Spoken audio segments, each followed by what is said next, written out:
নবী বলেন মানুষ যখন ঘুমায়, মানুষ যখন ঘুমাইতে যায় তখন শয়তান তার মাথার পিছনে 3টা গিট দেয়। জোরে বলেন কয়টা গিট? কয়টা? শীতকালে যন্ত্রণা বেশি করবে শীতকালে, কারণ লম্বা রাত। ও চায় না যে শীতকালে ইমানদার, কারণ ইমানদাররা শীতকালটাকে এবাদতের বসন্তকাল হিসাবে নেয়।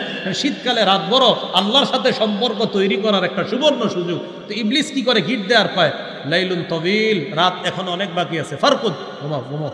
ইবলিস কয়, হ্যাঁ এটা কিন্তু হাদিসের কথা, আলাইকা লাইলুন তবিল ফারকুদ, রাত এখন অনেক লম্বা, ঘুমাও ঘুমাও।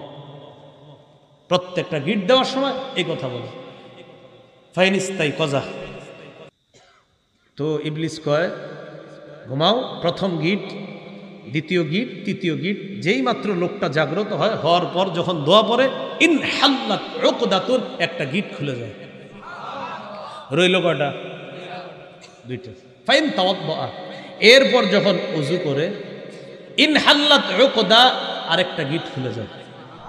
রইল কয়টা? ফাইন সাল্লাহ, সে যখন ফজর পড়ে, ইন হাল্লাত উকদা, 3 নম্বর গিটটাও খুলে যায়। ফাসবাহা নাশীতান নাফসি, সে উদ্যমী হয়ে উৎফুল্ল মনে প্রভাত যাপন করে, প্রভাত শুরু করে, তার দিনটা উৎফুল্ল মনে, উদ্যমী মন নিয়ে তার দিনটা শুরু হয়। এই হাদিস পড়ার সময় আমার হাসি ওঠে। ওলামায়ে কেরাম আছেন, হাসি ওঠে এই কারণে, আমি চিন্তা করি ঘুমাইলেই না গিট দেয় যারা ঘুমায় না।